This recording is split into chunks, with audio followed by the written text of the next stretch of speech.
dobry. Nazywam się Maharadża z Brzegu. Z własnej woli zdecydowałem się przejść procedurę zwaną rozdzieleniem. Udzielam zgody korporacji Lumon, która jest dobrą korporacją, na odseparowanie moich wspomnień z pracy i życia osobistego. Przyjmuję do wiadomości, że stracę dostęp do prywatnych wspomnień, przebywając na poziomie rozdzielenia w Lumon. Nie zachowam też wspomnień z pracy po powrocie do domu. Jestem świadomy, że ta zmiana jest całkowita i nieodwracalna. Oświadczam to dobrowolnie. Nowy serial Apple TV Plus Rozdzielenie, oryginalny tytuł Severance, który zakończył swój pierwszy sezon 8 kwietnia, to porywający thriller science fiction. Jest jednym z najbardziej pomysłowych, oszałamiających wizualnie i wszechstronnych nowych seriali telewizyjnych roku 2022. Niezależnie od tego, czy jesteś odesłany do boksa w biurze, pracujesz na kasie czy zgarbiony nad biurkiem w domu, prawdopodobne jest, że obecnie pragniesz osiągnąć znacznie większą równowagę między życiem zawodowym a prywatnym. Szukasz sposobu na wymuszenie granicy między godzinami, które spędzasz w pracy, a życiem osobistym. Ale co by było, gdybyś mógł stworzyć linię podziału, taką granicę między życiem zawodowym a życiem osobistym za pomocą implantu, który mógłbyś permanentnie odseparować wspomnienia, które tworzysz w pracy, a myślami, które masz, gdy leżysz na kanapie oglądając telewizję. Rozdzielenie toczy się w alternatywnym wszechświecie, w którym zwykli ludzie pracujący dla Lumon Industries, tajemniczej firmy technologicznej, mogą zdecydować się na odcięcie swojej pracy i życia domowego poprzez wszczepienie chipa komputerowego do ich mózgów.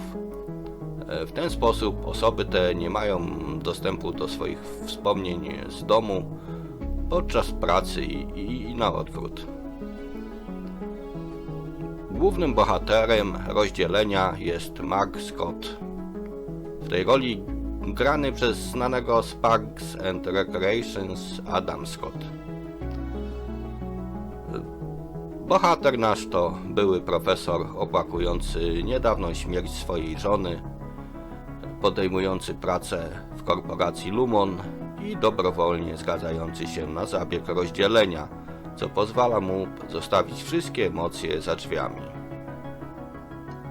Pośród labiryntu prostych, białych korytarzy swojego biura, Mark może być najskuteczniejszą wersją samego siebie, ale jedyną rysą na szkle jest to, że nie pamięta niczego, co mogło się wydarzyć w Lumonie, zanim dotrze na firmowy parking w drodze do domu.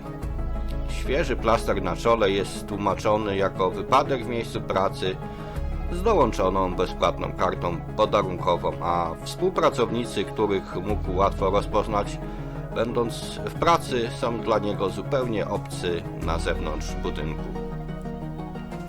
Na uwagę zasługuje świetna gra aktorska Scotta.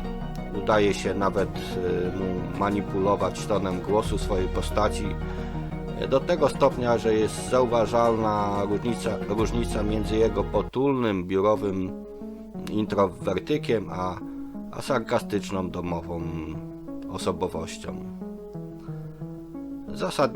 Zasadniczo Scottowi udaje się wcielić w dwie różne postacie, zajmując dokładnie to samo ciało, co jest fantastycznym wyczynem aktorskim.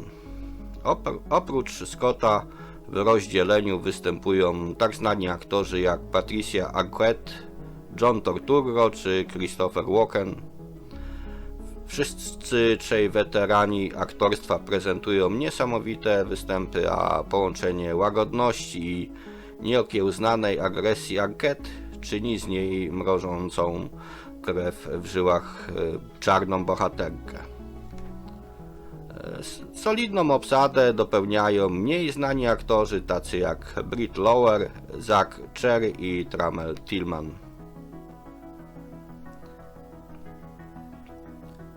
Duża część geniuszu rozdzielenia polega na jego zdolności do utrzymywania widzów w napięciu dzięki tajemniczej, wielowarstwowej fabule, trójwymiarowym postaciom, z którymi publiczność może się utożsamiać i są to postacie, które publiczność polubi.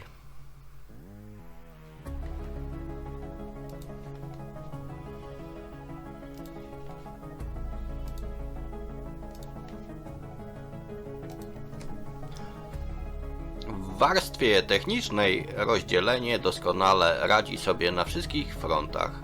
Szczególnie godne uwagi są zdjęcia Jessiki LeJeune i Matta Michelle z długimi i płynnymi ujęciami śledzącymi, które czasami przerywane są wstrząsami w szczególnie trzymających w napięciu momentach. Różnica w oświetleniu świata domu i pracy, przy czym pierwszy jest ponury, a drugi przytłaczająco jasny. To kolejny sprytny sposób, w jaki serial zanurza widzów w dezorientującym doświadczeniu.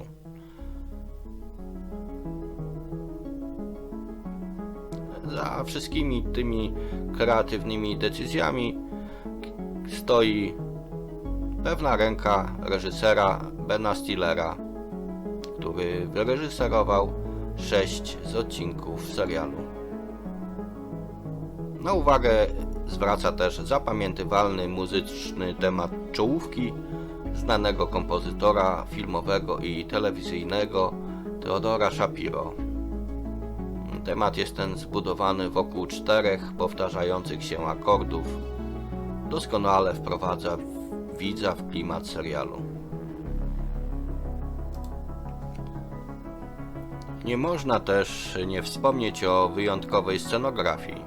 Twórcy serialu rezygnują z obrazu nowoczesnego amerykańskiego biura, decydując się zamiast tego na podziemny kompleks dużych i w większości pustych pokoi, wyłożonych zielonym dywanem, połączonych labiryntem surowo-białych korytarzy. Ten minimalistyczny projekt w połączeniu z technologią retro, której bohaterowie używają do wykonywania dziwnie przyziemnych zadań, dodaje złowrogiej warstwy do każdego dnia ich pracy. Jeśli ta firma ma technologię, która odcina myśli, dlaczego biuro wygląda tak staromodnie, dokąd prowadzą wszystkie korytarze, wszystkie te i inne pytania będą nieustannie niepokoić widzów, nie pozwalając im uwierzyć w sierankową atmosferę pracy w firmie Lumon. Niezależnie od tego, czy widzowie są lub nie są fanami science fiction, rozdzielenie nie zawiedzie. Jest coś dla każdego typu widzów. Od suchego humoru w miejscu pracy po pytanie o prawdziwy cel działania korporacji Lumon. Wszystko to kończy się fascynującym, ekscytującym finałem z sezonu pierwszego. Platforma Apple TV Plus potwierdziła już powstanie sezonu drugiego. Tak więc każdej osobie, która spędza całe dnie w pracy, obserwując zegar i marząc o tym, by przeskoczyć do swojego czasu w domu, rozdzielenie przekazuje przerażające ostrzeżenie. Uważaj, czego sobie życzysz. Był to kolejny odcinek pierwszego z brzegu. Zapraszam wszystkich do subskrybowania naszego kanału, zostawiania łapek pod filmami, komentowania, bez względu na to, czy materiał Wam się podobał, czy nie. Dodatkowo zachęcam do oglądania innych materiałów na kanale Przy Mikrofonie. Są to naprawdę wartościowe treści. Zachęcam również do słuchania nas na platformach podcastowych. A swoim koleżankom z pracy, które być może do tego momentu dotarły, powiem tylko jedno. Dzięki Wam nie zdecyduję się na rozdzielenie.